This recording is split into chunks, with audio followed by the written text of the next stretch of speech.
Oiê, Estúdios Brownie no ar, com mais um episódio para vocês.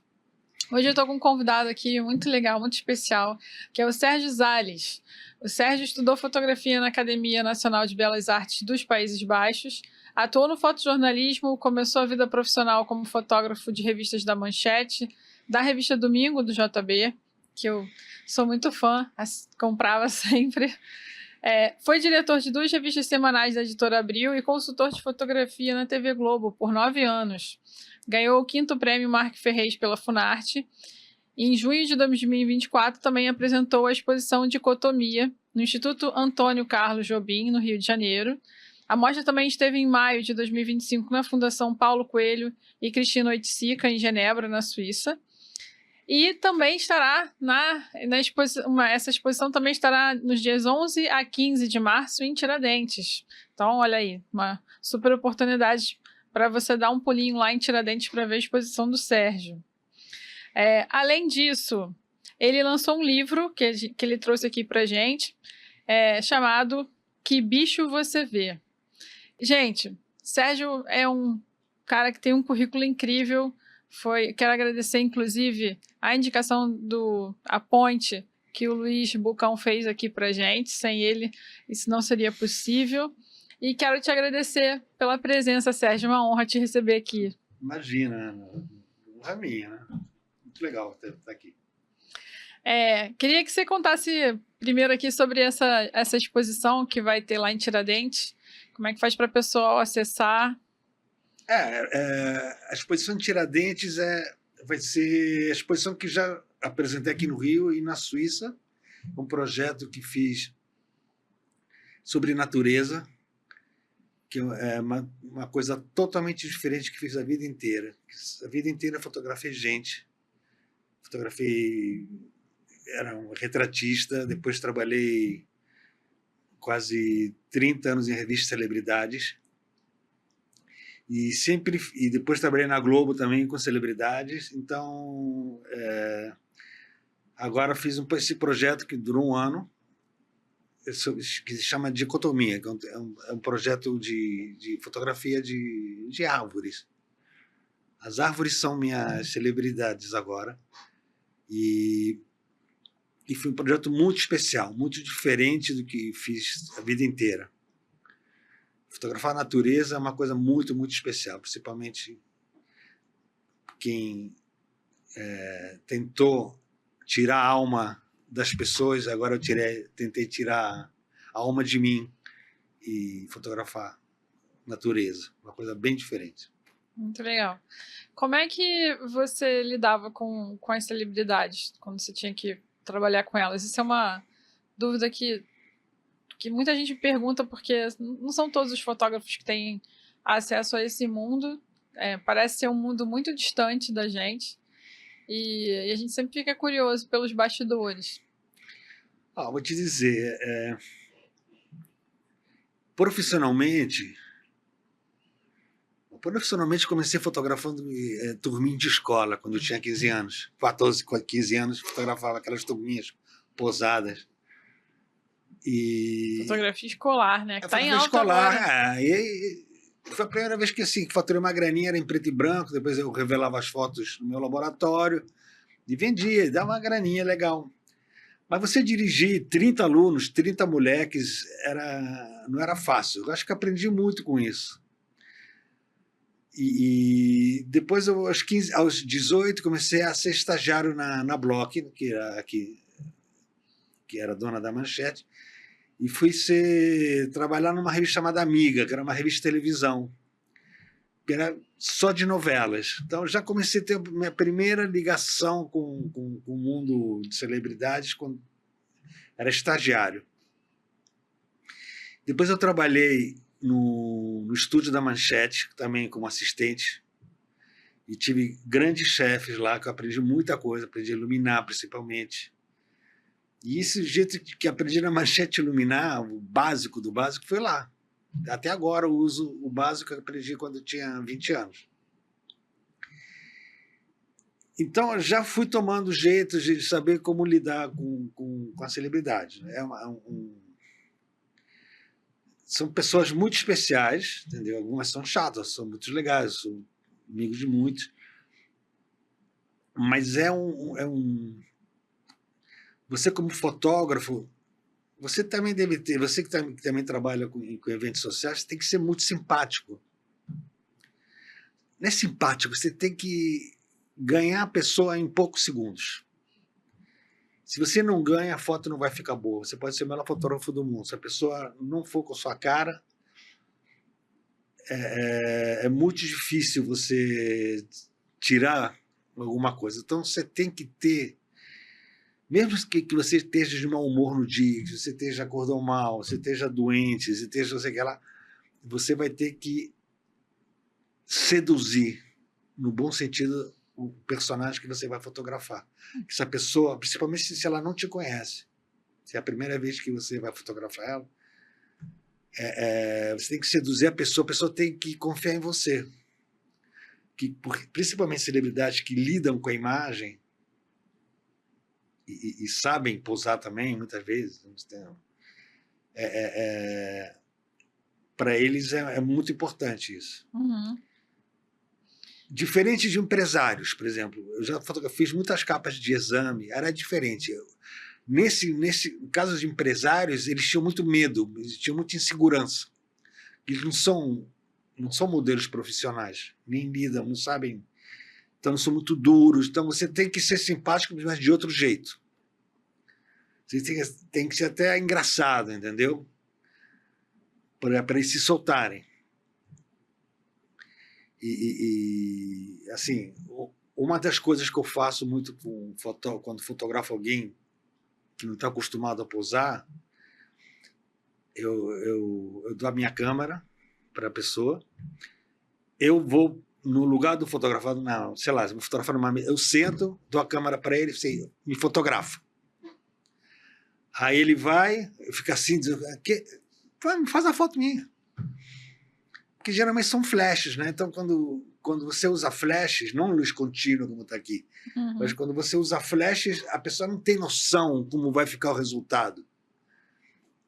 Que às vezes é muito melhor do que luz contínua, mas você não vê esse resultado antes de fotografar.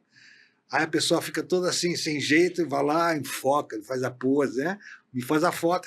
Aí ele vê lá no visor, caraca, é isso que eu assim vou ficar? Aí você é macio, cara, entendeu? Mas isso é um truque que você faz com pessoas que não estão acostumadas a posar. Mas celebridades, elas sabem o que eles querem. Então, para dirigir, às vezes, é mais fácil, mas você se sente um pouco vampirizado. A energia que você dá para essas fotos ficarem boas é muita energia em muito pouco tempo. Então, depois de 40 anos, você às vezes cansa um pouco disso. Então, acho que é por isso que eu parti agora para a natureza, que aí eu tenho meu time, tenho o meu jeito de fotografar, eu sento, e tenho todo o tempo do mundo para fazer as fotos que eu quero fazer. Muito legal. O Bocão falou que você tinha várias histórias. Tem alguma história engraçada, algum perrengue que você pudesse contar pra gente? Tem histórias... Eu sou um dos fundadores da revista Caras desde o começo. Eu comecei lá eu comecei em 93 lá, antes eu já tinha trabalhado no Manchete, tinha trabalhado quase 2 anos na revista Domingo do Jornal do Brasil, que era uma revista muito, muito legal. A gente realmente a gente participava das pautas da revista. Acho que foi uma época mais feliz da minha vida profissionalmente. Eu trabalhei com uma equipe maravilhosa, que era com o Arthur Chechel, com o Alfredo Ribeiro, com o Arthur Dapiev, com um monte de gente. Cid Garamboni, Márcia Vieira, Joaquim Ferreira dos Santos. Era uma equipe assim, de ouro. E a gente tinha uma agência de fotografia, que também com fotógrafos maravilhosos, que era o Dario, meu irmão, tinha o Sérgio Nedal, tinha Alexandre Santana, tinha o Zeca Fonseca, o Marcelo Tabachi, Henrique Viar, Van Twain Júnior. Van Twain. E Van Twain também era dessa equipe. Entrevistei Van Twain também. Então foi uma época, assim, 2 anos maravilhosos, que a gente fazia pautas de pessoas conhecidas e pessoas desconhecidas também. Mas era muito criativo, porque era uma revista que não era vendida, era dada, era encartada no Jornal do Brasil, aos domingos. E todo mundo lia. O Jornal do Brasil, na época, vendia mais que o Globo. E todo mundo via. Então, uma pauta que a gente fazia na segunda-feira, já estava no domingo. Aí você estava na praia, me lembro, todo mundo levava o jornal para a praia, e você via o pessoal vendo a matéria que a gente tinha dado ideia, já estava assim na praia sendo lido. Então era uma, como fotógrafo, acho que foi a época mais feliz da minha vida, assim, profissionalmente. Aí depois aí passei um tempo fazendo publicidade, que não era muito minha praia, não era uma coisa que eu gostava, e dava grana, mas não era uma coisa que me deixava feliz. E aí depois me chamaram para ser editor de fotografia da revista Caras. E aí foi uma coisa totalmente nova, uma coisa nova no Brasil também. E a gente teve que desenvolver uma linguagem diferente da fotografia para entender a cara, para fazer a Caras. Uma coisa que não tinha existido no Brasil. E foi também, fiquei lá 14 anos, foi uma época muito legal, e eu cheguei a ser um dos diretores da revista. Eu chefiava aqui o escritório do Rio, e também tive uma equipe maravilhosa de fotografia, com o Tabachi também, com o Hernani da Almeida, com o Rogério Faisal. Ah, o Faisal também. Faisal, com o Fernando Lemos, e um monte de freelancers sensacionais que trabalham com a gente. E era uma revista assim, que não era fácil de fazer, era uma revista semanal e uma revista fotográfica. Porque se não tivesse foto, a matéria não saía. E era uma revista que ela era feita em função das fotografias, ou seja, você tinha as fotos, a revista era diagramada com as fotos, e depois o que sobrava de espaço era completado com texto. Ao contrário das revistas normais, que tinham texto e aí deixava espaço para a fotografia. Na Caras era ao contrário, a primeira fotografia e depois o texto. Então a gente aprendeu na Caras a contar uma história com fotografias, que a pessoa não precisasse ler os textos das legendas, eram apoio às fotografias. E o texto das fotos, e o texto da matéria era um texto, sem dúvida, que dava muita informação. Mas se não tivesse a foto, a matéria não tinha matéria. Então, a gente aprendeu a criar digamos, uma sintaxe fotográfica, porque eram matérias de 6 páginas, de 8 páginas, de 4 páginas, de 1 página. Então, quando você tinha uma matéria de 6 páginas, de 8 páginas, você tinha que criar sintaxe, você tinha que ter um sujeito, um predicado, objeto direto. Realmente você tinha que contar a história fotograficamente, com o impacto em que as pessoas ficassem vendo as fotos e entendendo a história. Então, se eu mostrasse as fotos para uma pessoa, a pessoa não entendesse a história, então quer dizer que não funcionava. Então, você tinha que entender uma história através das fotografias. E também eram fotos muito informativas. Na época, Caras era uma referência de moda, de arquitetura, de coisa. Então, as fotos eram mais abertas, quase não se usava tele, porque a gente tinha que mostrar não só a pessoa, mas a roupa que ele usava, o sapato que ele usava, o que ela tinha na mesa, o que ele tinha no fundo, porque as pessoas ficavam olhando as fotos. Quanto mais tempo a pessoa ficasse olhando a foto, era mais vitória da gente. Uhum. A ideia dessas fotos era que as pessoas ficassem o máximo tempo possível na revista. Eram E fotos que muito olhassem os bonitas. anúncios, lógico, Aham. entendeu? Porque a revista tinha muito anúncio. Então, inclusive os anúncios tinham que ser colocados. Às vezes a gente mudava a página do anúncio por causa da cor do anúncio, não tinha a ver com a foto que estava terminando a matéria. Era tudo muito bem pensado, esteticamente. Mas eram matérias para serem vistas. Tinham furos também. Mas a maioria das matérias eram autorizadas. Então a gente tinha que as pessoas usavam aquilo para saber que tipo de quadro a pessoa usava ao fundo, que tipo de sofá, que estampa a pessoa usava. Então a gente era muito consciente disso. Então a gente tinha que fotografar desse jeito. Além de saber fotografar horizontalmente, verticalmente, às vezes uma foto de detalhe, uma foto mais aberta. Então era muito interessante. Era assim, a gente desenvolveu além do mais, tecnicamente a foto tem que ser muito boa. Então, Você falou que eram feitas em cromo. Tudo feito a gente só entrou na fotografia digital em 2006. Foi na Copa do Mundo da Alemanha. A gente comprou equipamento. Que até a Copa do Mundo a gente não tinha qualidade suficiente. Eu lembro que a gente pediu emprestado para o Globo uma câmera que eles tinham digital para fazer um teste. E aí passou no teste. Então a gente resolveu passar para o digital. Mas até 2006, as fotografias feitas para revistas pelos fotógrafos da revista, que eram bastante, a gente tinha uns 6 fotógrafos no Rio, fora os freelancers. Então, E o pessoal viajava muito também? A gente viajava muito. Fora disso, era muito legal, entendeu? Todas essas coisas. Mas tem muitas histórias, mas não posso contar, porque são, são bastidores. Não, trair. Eu vou trair as pessoas. Não vou fazer isso. Mas,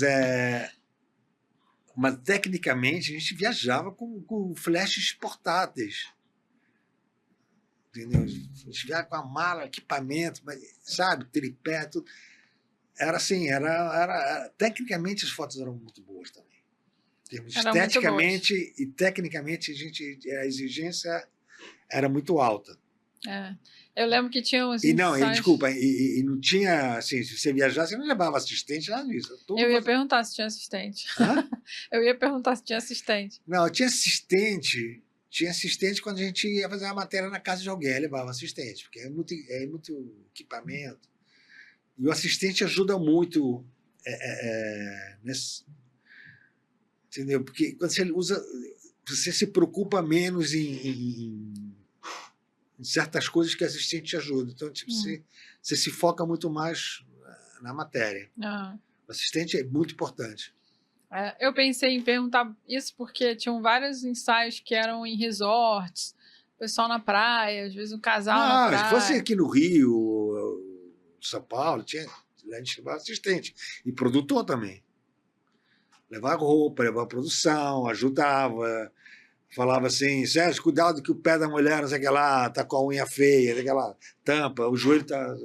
Sabe, tem um monte de coisas que o produtor olhava e ajudava. Tinha maquiador também, tinha essas coisas todas. Tinha uma equipe, entendeu? Então. Não, tinha, mas quando a gente viajava, não. Era só... O repórter assistente, às vezes era sem repórter, era só fotógrafo e fotógrafo e a personalidade. Então, eu criei vínculos muito grandes, porque a gente fica muitos dias juntos. E a gente também tinha Eles de Caras, que a gente ficava... Era um trabalho muito, muito interessante.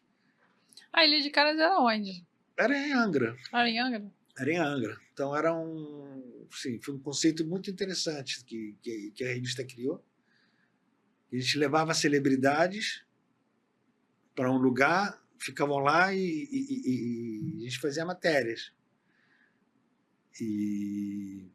Mas também elas tinham muita confiança na gente. Elas podiam, por exemplo, dar pelada e ninguém ia fotografar. Eles tinham, porque já sabiam que eram matérias autorizadas. Então era uma relação, era um jornalismo diferente.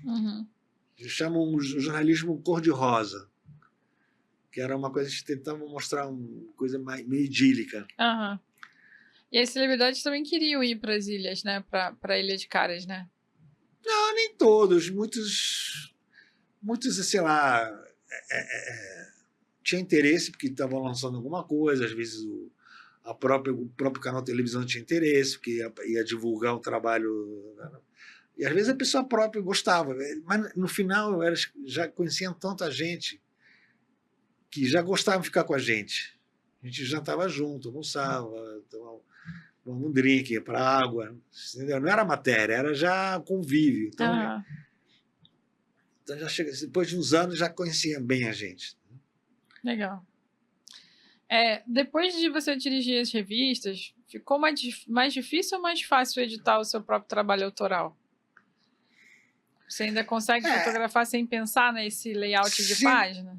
Olha só, edição é uma coisa que sempre é bom ser feito por outra pessoa. Porque você está muito envolvido emocionalmente com as fotos que você fez. Então, às vezes, quando você passa isso para o editor, o cara diz, sim, daí? Que tem? Não, mas foi tão difícil chegar lá, carreguei. Sim, mas isso, o que importa é a foto. Que às vezes uma foto tem uma carga emocional muito forte do fotógrafo em relação à foto que ele fez. E um editor, às vezes, é mais frio, e ele vê aquela coisa da sintaxe. Ok, tem uma foto boa, um retrato, mas assim, com que foto vou abrir a revista? Como vou mostrar a abertura, que é aquela coisa que primeira que te dá vontade de seguir lendo? Ah, não pensei nisso. Porque às vezes tinha matérias que eram muito difíceis, às vezes os personagens eram muito difíceis, às vezes a locação era muito difícil, às vezes você tinha um problema técnico também, tinha que solucionar. Então, o editor é o cara mais frio e tenta tirar logo, tenta tirar água da pedra, às vezes. Mas depois, com o tempo, você começa você sabe editar mais. Se você muitos anos de experiência, você já sabe editar o teu material. Mas tem que ter muito cuidado para não se envolver emocionalmente com as fotos. Agora, é legal, por exemplo, se tem um editor, o fotógrafo dizer, olha só, dá uma olhada nisso aqui. Às vezes o próprio editor não se dá conta disso. Entendeu? Então, às vezes o fotógrafo é legal participar. Mas geralmente o fotógrafo fazia uma seleção de, sei lá, o cara saía, fazia 10 filmes, 400 fotos, que era uma média, mais ou menos, de uma matéria grande, 400, sei lá, 400 fotos. Você tinha que reduzir isso para 8 fotos, para 6 fotos. Nossa.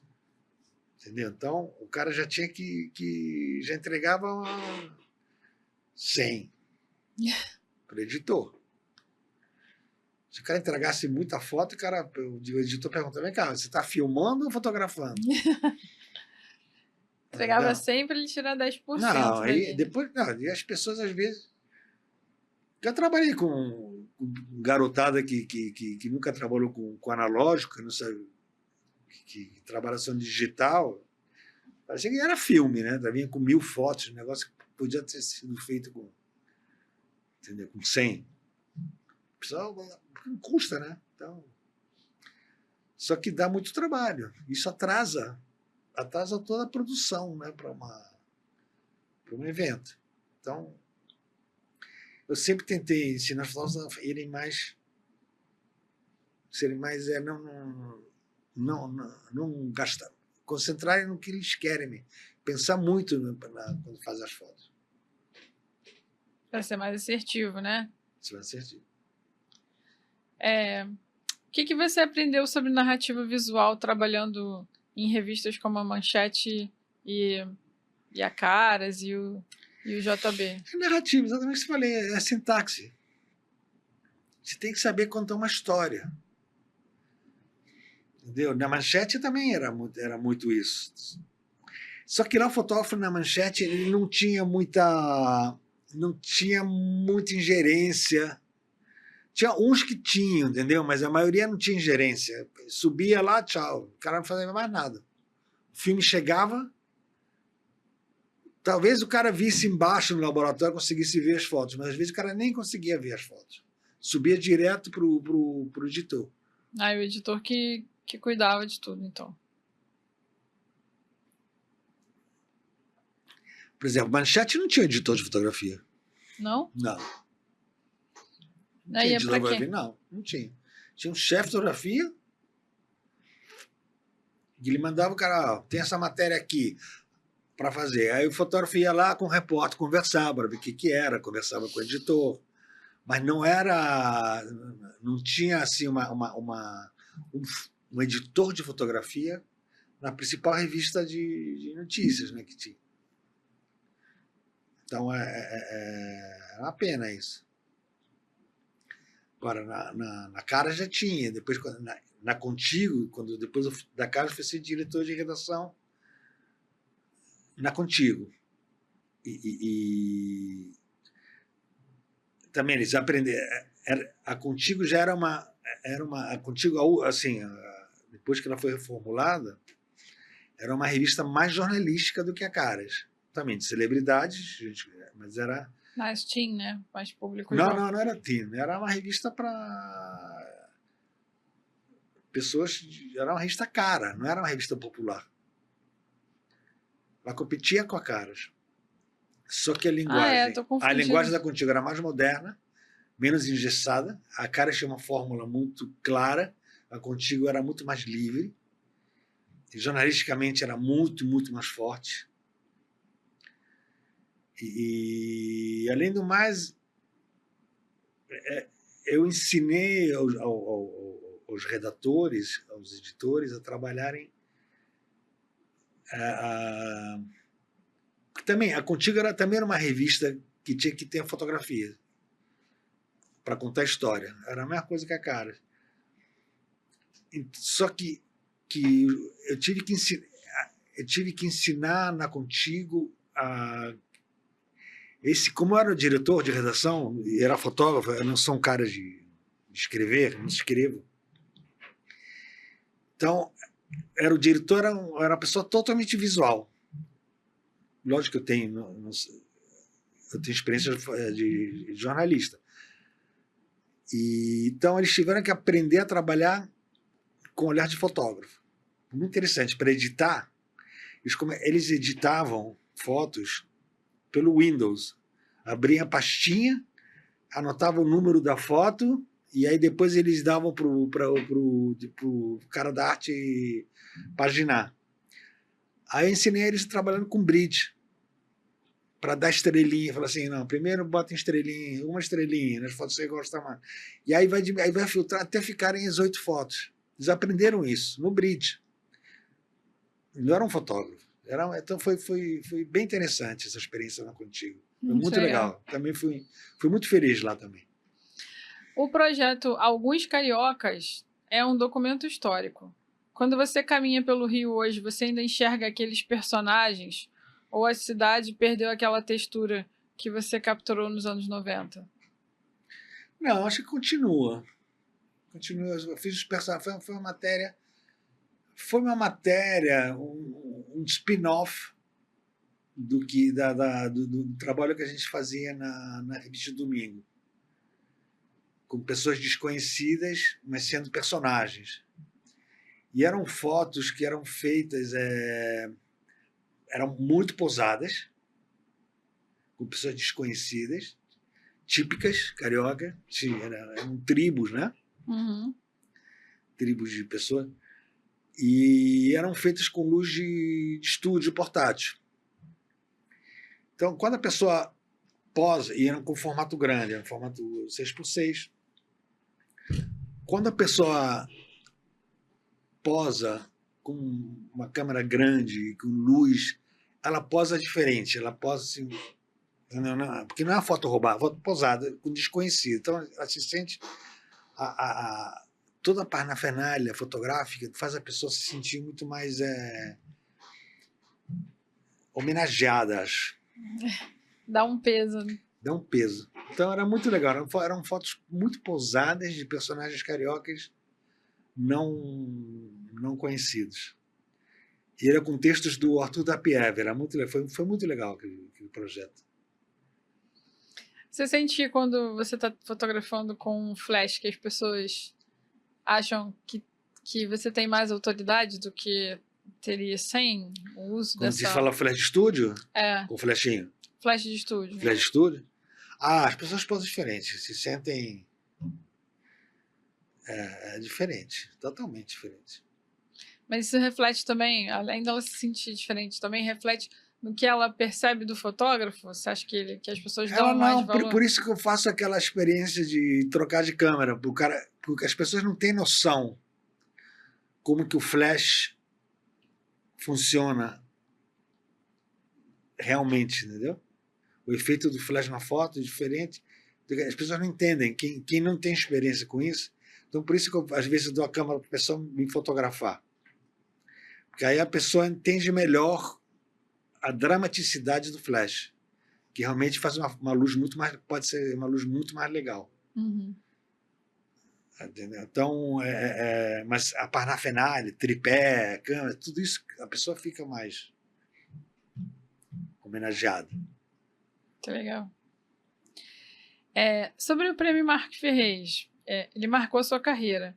Como foi entender tão cedo que um trabalho autoral pode atravessar décadas? Foi um trabalho, esse alguns cariocas, né, foi que ganhou o prêmio.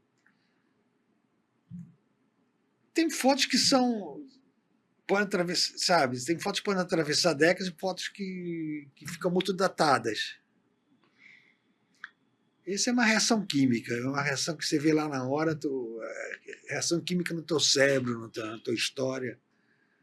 Que tem fotos que são boas. Boas, né? Eu nunca gosto de dizer boas, porque eu aprendi na escola de fotografia que isso é uma coisa que é muito importante para um fotógrafo. Se ele puder estudar fotografia e não estudar fazendo atalhos, que é o momento de ele errar muito, de aprender, ter referências de outros fotógrafos.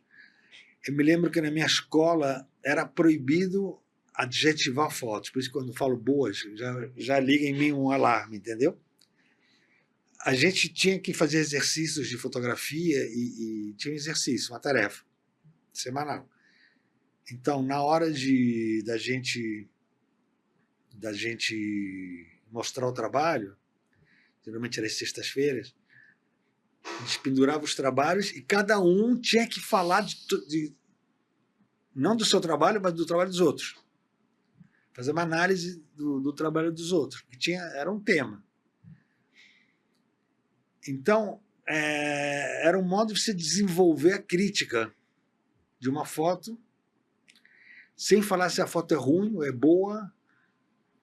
Assim, você podia ter melhorado o céu, essa nuvem poderia ter aparecido melhor, você poderia ter usado um filtro, o movimento da onda não ficou bom, a expressão da pessoa poderia ter sido uma expressão de alegria, não de tristeza. Então, você não podia dizer que você não gostou, que a foto é ruim, que a foto... Você podia falar que a foto está escura, acho que a foto também é escura, que a foto podia clarear aqui, fazer um dodging lá, fazer... Então, porque era o jeito de você aprender a criticar também o seu próprio trabalho, se autocriticar, e saber explicar o porquê você tem que fazer uma foto assim, não assado. Então, isso marcou minha vida até agora. Quando eu faço uma foto, entendeu? Eu nunca vou dizer que a foto é boa. Entendeu? Mas e além do mais, quando você critica a foto de alguém, para a pessoa que fotografou, também a pessoa está muito na defensiva, está muito ansiosa. Quando alguém critica a tua foto, e critica mal, é péssimo o fotógrafo. Porque é muita emoção. O que eu te falei, que você coloca muita emoção numa foto que você faz. É todo o teu trabalho. São poucos segundos, poucos momentos você conseguiu fazer aquilo, vem um cara e fala, está ruim. Então tem que ter muito cuidado com isso. Quando explicar, né? Então, A não ser que você tenha muita intimidade com o fotógrafo, ele sabe que você não quer destruir ele, que você não quer falar mal dele. Então você fala, porra, isso tá uma merda, né, cara? Ele vai saber, ele sabe que não estou falando isso para. Às vezes tem um carinho, entendeu? Uhum. Mas isso de você saber criticar a foto saber explicar a foto do outro, saber explicar e criticar num sentido construtivo é muito importante para o seu próprio trabalho. Porque então, depois de anos fazendo isso, você já cria uma autocrítica muito grande no seu trabalho. Como trabalhar melhor. Então é um processo muito interessante de trabalhar. Muito legal.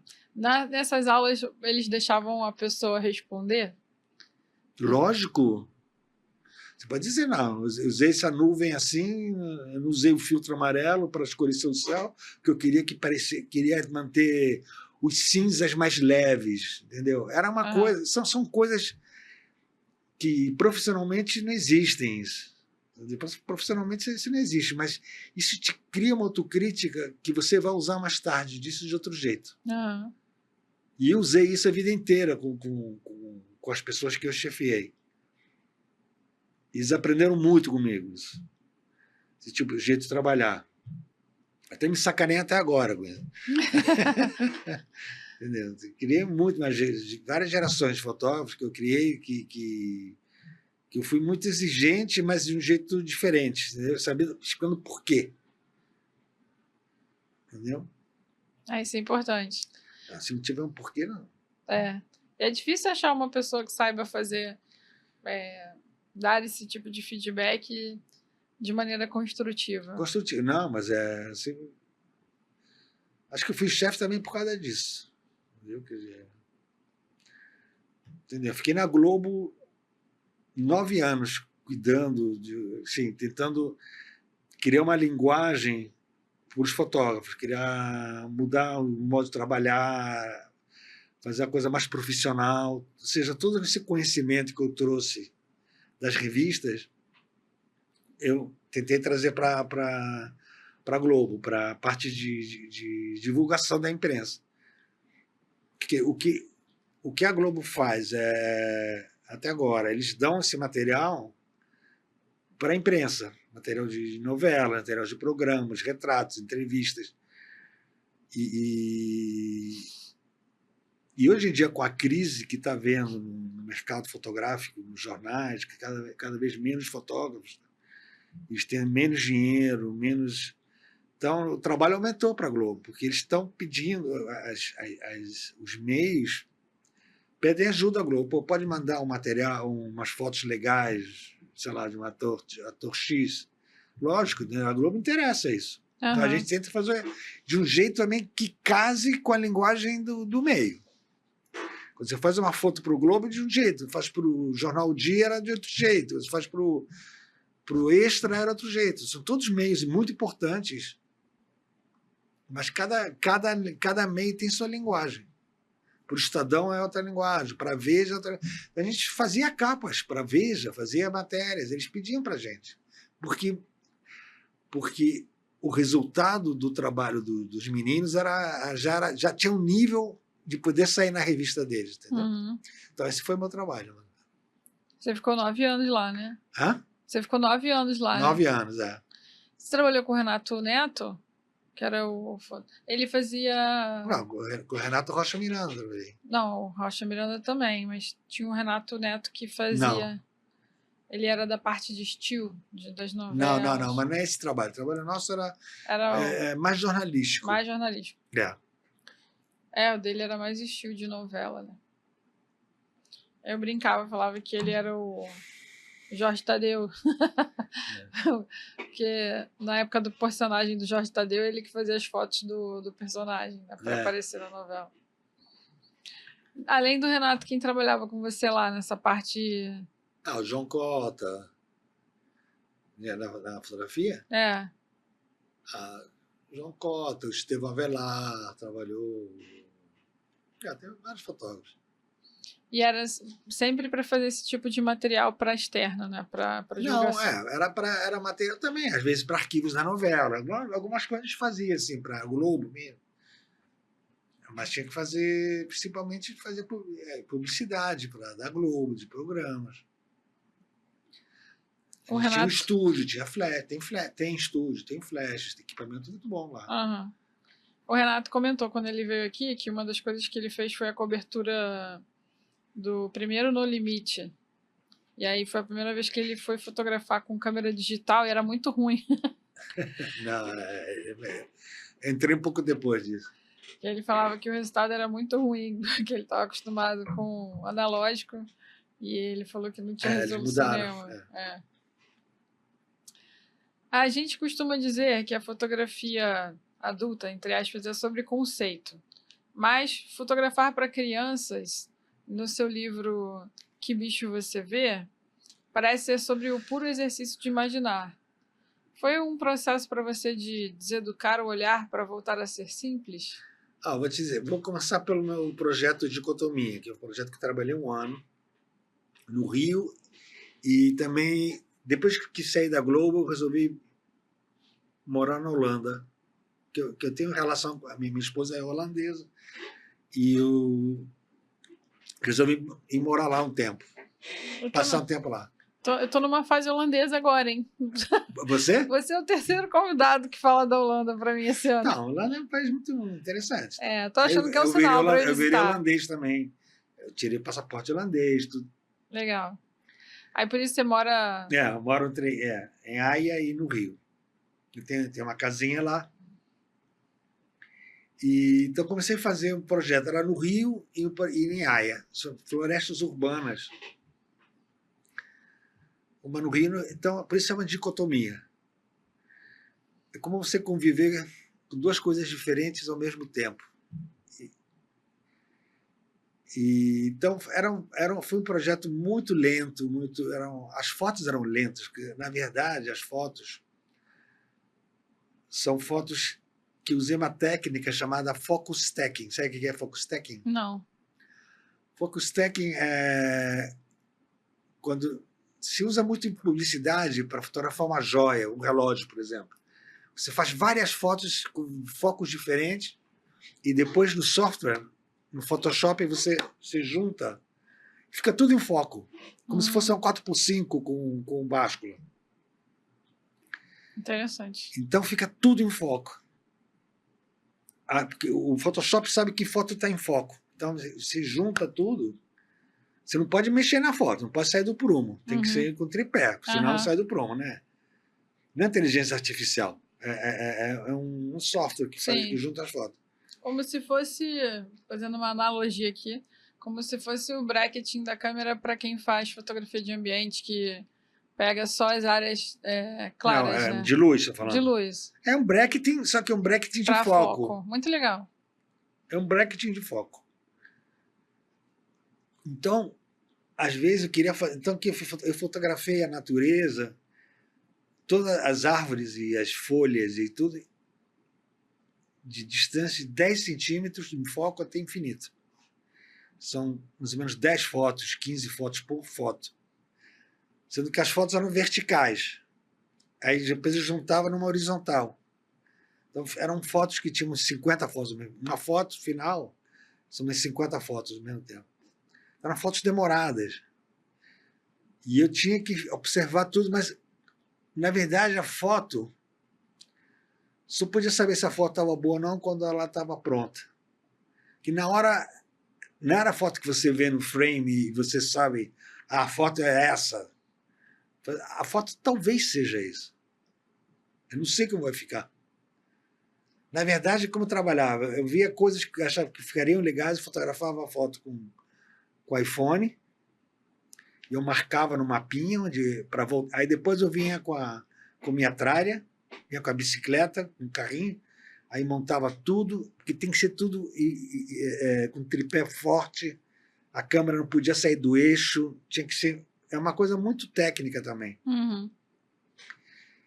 E depois você junta as fotos todas. Eu nem encostava na câmera, usava iPad com o Wi-Fi da câmera, Para não trepidar. Eu fazia para não trepidar, para não sair do eixo.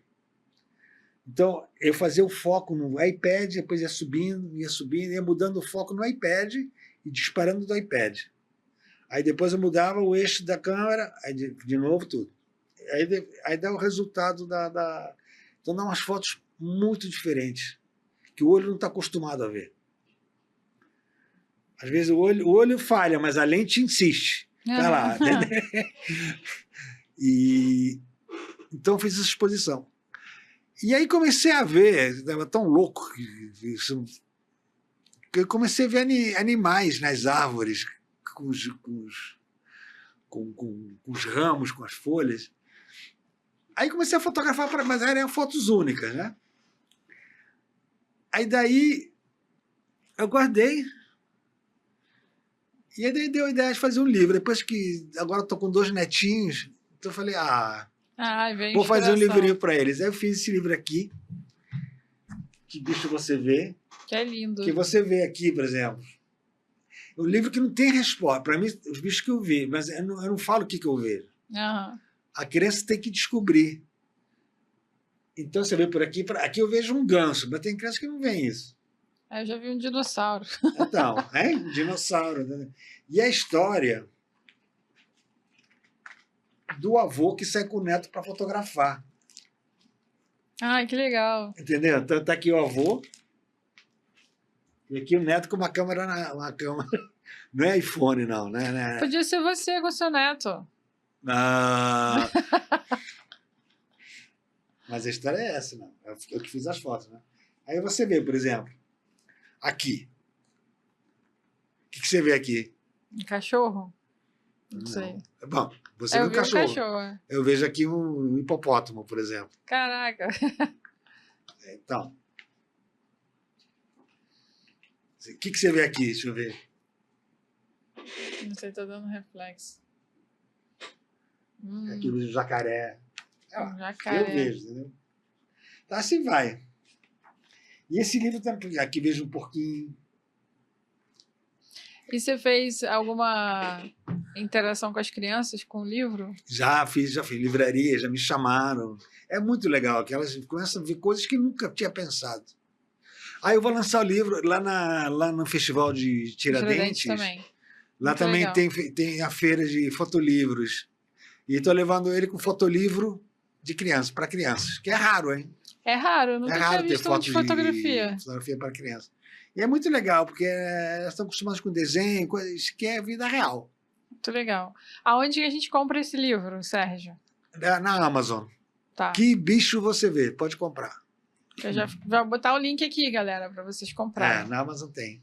Esse daqui eu ganhei, então tá autografado, não posso dar para ninguém. Mas eu vou comprar para uma amiguinha minha. Não, é muito legal. Que adora livros. É ideal para crianças de 4 a 8 anos, assim, porque é bem abstrato e já entende, já sabe que bicho é, entendeu? Aham. Bom que abre a cabeça também. Ela muda, que é bem abstrato. Muito legal. Depois vai ter o volume 2, que aí... Não sei. Deixa eu vender isso aí. Isso, daí vai vender rápido. Você lançou agora? Tem pouco tempo? Tem pouco tempo que você lançou? Não, pouco tempo. A história foi escrita pela Patrícia Capella, ela que fez o texto, com as fotos. Uhum. Tem editora? Pra gente divulgar. Ambaia. A editora Ambaia. Muito lindo. Parabéns, ideia genial. Quando você olha a sua trajetória hoje, o que mais te orgulha? As imagens, os projetos ou os caminhos que eles abriram? Acho que eu sempre fui muito feliz no trabalho. Quando comecei a ser infeliz, eu mudei. Até na publicidade, por exemplo, eu fiquei 2, 3 anos 2 anos da minha vida fazendo catálogos para a loja americana. Sabe que antigamente os catálogos vinham nos jornais, eram páginas e páginas. Uhum. Era divertido também. Eu pouco fazia também jornalismo, mas me dava grana isso. Entendeu? Eu consegui comprar meu primeiro apartamento com essa grana. Mas não estava feliz, porque eu realmente gosto de fotojornalismo, gosto de revista. E, lamentavelmente, é um meio que está acabando, né? A revista, aqui no Brasil, ainda tem, lá fora ainda tem muita revista de nicho, mas aqui no Brasil foi muito, muito, muito, muito importante para a fotografia brasileira. Acho que os principais fotógrafos do Brasil, hoje em dia, vieram de revistas, conseguiram mostrar os trabalhos deles através de revista. E o impresso é muito bacana, né? Os jornais, mas, sei lá, o Walter Firmo fez Realidade, fez Veja, o Evandro fazia mais jornal, ele fez pouca revista. O Bob Wolfson, ele começou como assistente de revista, de fotografia em revista. E a editora Abril é meio culpada disso, era a principal editora. Tinha muitas revistas boas e davam muito valor à fotografia. Acho que de lá veio a nata da fotografia brasileira. Mas está acabando isso, não? É uma grande pena isso. É verdade. Que o papel está acabando, as pessoas estão se acostumando a valorizar fotos do tamanho de um celular. Eu acho que a fotografia é para ser vista grande, para ser segurada, você ter um tempo. Então, acho que o tamanho físico do celular não é para fotografia. É para fotografia, mas não é para fotografia de arte.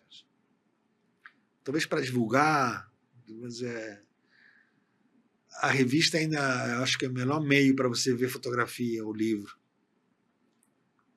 Concordo. Aí não tem experiência melhor do que o impresso. Não. O que ainda diferencia uma fotografia que permanece de uma fotografia que só circula? Não tem fórmula. Acho que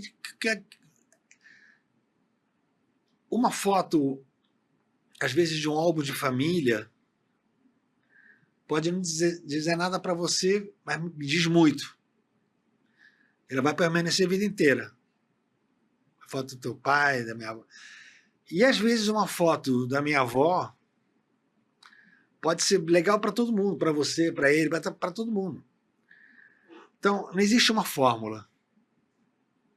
Vários fotógrafos fotografaram pessoas chegadas, familiares e coisas que parecem fotos familiares, mas elas têm um valor intrínseco.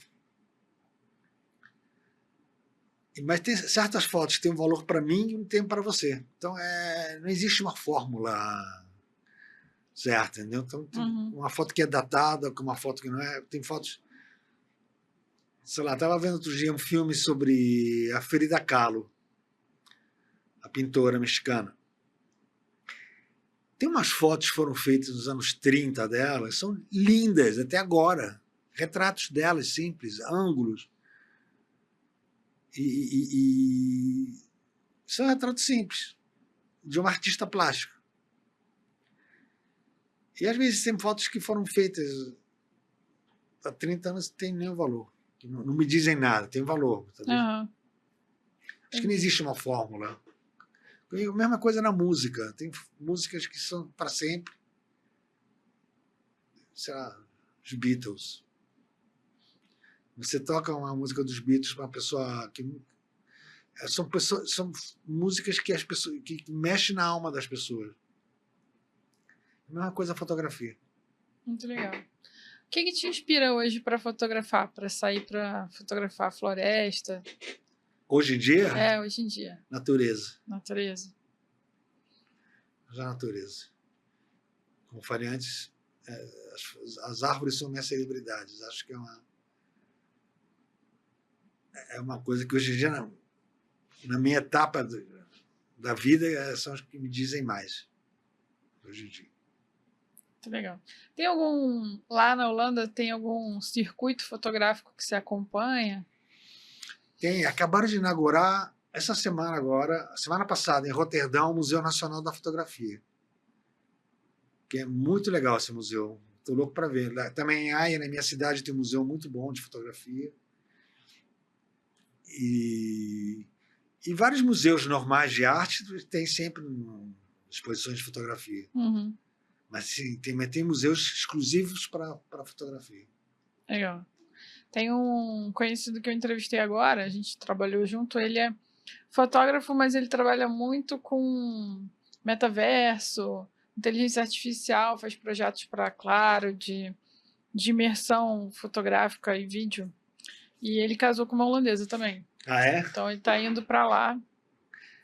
E aí falou que ele vem só no meio do ano para projetos, coisas que ele tem já fechadas aqui no Brasil, né? Só não sei aonde exatamente ele está na Holanda, em qual cidade, assim. É que você lá, além de ter escolas maravilhosas de fotografia, você tem um mercado, você pode fazer arte e viver bem. Nem viver bem, viver normalmente, que é muito difícil aqui. Não tem que ser profissionalmente trabalhar em fotografia, você pode ser um artista. Tem muitos subsídios do governo, tem muito lugar para expor, e isso tem muitos bons fotógrafos também. Mas você não tem que sobreviver da fotografia profissionalmente.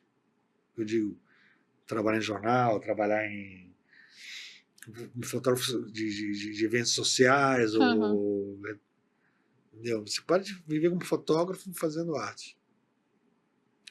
Bacana.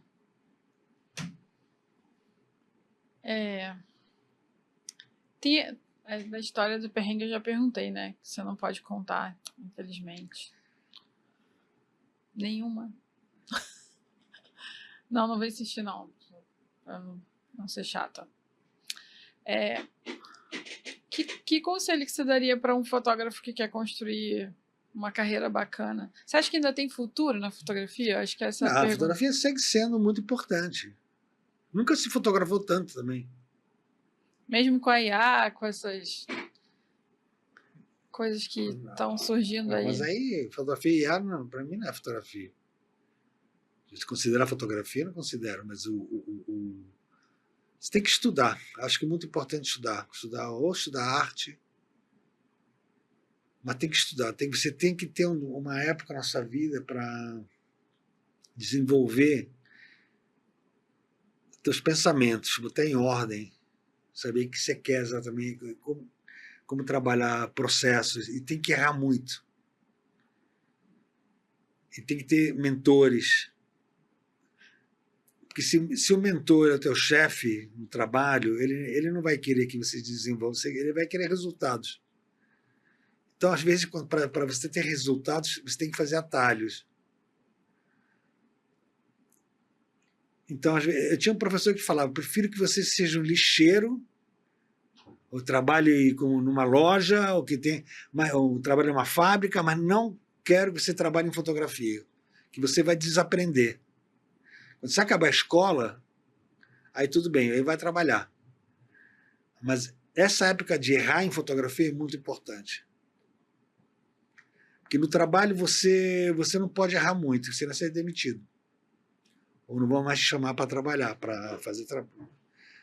Mas na escola é diferente. Então é muito importante estudar belas artes, estudar escola de fotografia. Acho que no Brasil só tem, acho que o Senac. E não fazer atalhos. Tentar desenvolver o teu pensamento. Talvez o desafio seja hoje o que as pessoas não querem. As pessoas só querem um atalho, né? As pessoas querem atalho, mas aí tá cheio de medíocres no caminho.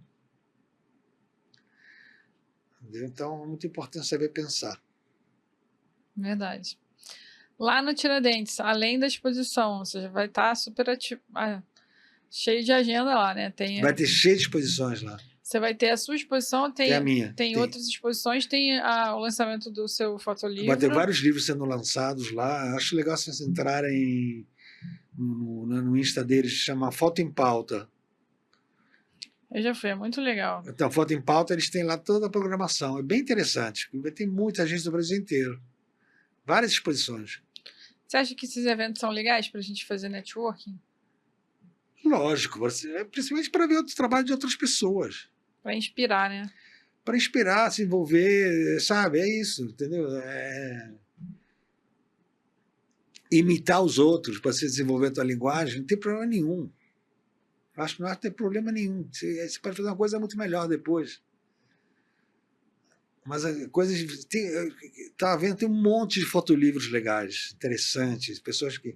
do Brasil inteiro. Acho muito interessante isso. Você faz mentoria, Sérgio? Como? Você presta mentoria para algum fotógrafo? Se alguém assistir Não, agora aqui... não. Eu prestei a vida inteira. Agora você está de folga. Não, saí da Globo há 1 ano e meio. Era tipo mentoria dos fotógrafos e também dos... Uma consultoria, né? Fiz. De vida inteira isso. Agora só se for na Holanda. Não. Quem quiser tem. Lógico, quem quiser falar comigo, sempre estou aberto a isso. Mas assim, profissionalmente não estou mais fazendo mentoria, não. Você fica meio ano lá, meio ano cá? Não, agora que não tem netos, estou um pouquinho mais no Brasil. Mas estou indo para lá agora, em julho, passar um tempo lá. Eu gosto muito. Eu gosto dessa dicotomia. É bom, né? É muito bom. Refrescar a cabeça. É muito bom. Gosto dos 2 lugares, daqui e de lá. Vai para lá no verão, aí quando tá inverno lá, você volta para cá. Tá muito frio lá. Minha amiga estava lá e tava nevando. Mas já melhorou um pouquinho, tá melhorando. Ela falou que não nevava há anos. Ela também morou lá 9 anos. Casou com um holandês, aí teve 2 filhos, teve gêmeos. Aí voltou pro Brasil e tá aqui. Aí tem um gêmeo lá, morando lá, e o outro tá aqui. Pra gente fechar aqui, que dica que você gostaria de deixar de mensagem? É isso, façam o que vocês gostam. Você gosta, eu gostava de fotografia, gosto de fotografia desde 18 anos de idade. E sempre lutei por isso, sempre quis fazer, meus pais me ajudaram muito com isso. Me ajudaram, não monetariamente, me apoiaram, né? Fazer o que eu gosto. Façam o que vocês gostam, acho que o principal é isso. Você testou de tudo antes de ir para o fotojornalismo? Ou você já estava firme que você queria? Eu estudei 2 anos de economia, porque não tinha outra opção. Não, sempre quis ser fotógrafo. Sempre. Sim, mas dentro da fotografia, você testou outras áreas, além da publicidade e do fotojornalismo? Não. Já foi direto para o que você queria? Não tem. Que outra área tem? Assim, tipo... Casamentos, essas coisas. Já fiz isso quando eu era moleque, assim, mas não... Não firmemente. Não, já fiz. Mas fiz como jornalista, entendeu? Pessoas de casamento, pessoas conhecidas, que fiz para revista, entendeu? Para caras, já fiz. Caras também tinha casamento? Caras, porra, tinha. Era o que mais bombava. É mesmo? Eu lembro dos ensaios só. E das casas que vocês visitavam as casas. Sim, não, tinha evento, tinha festas, lógico.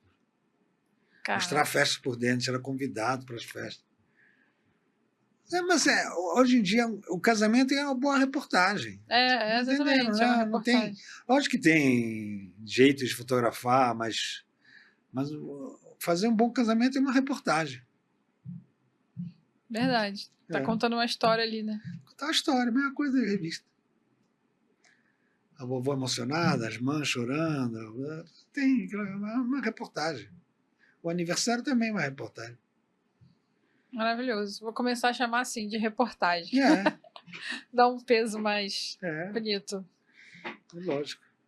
Sérgio, queria te agradecer. Obrigado, foi muito legal. Pela oportunidade. Tá bom. As portas estão sempre abertas para quando você quiser voltar. Ajuda, tá bom. Quiser bater um papo com um amigo, falar de algum tema específico, apresentar um projeto novo. Segundo volume do livro. As portas estão abertas para você. Ok. Foi maravilhoso a nossa conversa aqui. E eu espero que a galera que está assistindo a gente aqui, que curta, comente, Siga o Sérgio na rede social dele, eu deixei o Instagram dele aqui, aparece seu nome com a sua rede. Quero agradecer a Betamax, esse estúdio lindão que sempre nos recebe aqui. Hoje quem operou foi o Juan. E também o nosso patrocinador Alcamar Seguros. Tem um link aqui se você quiser fazer uma cotação sem nenhum compromisso. A gente tem um desconto de 20% para seguro de equipamento, celular e outros percentuais para outros tipos de seguro, né? Casa, por exemplo, carro, tem um percentual acho que é de 10%. É isso, gente. Até a próxima.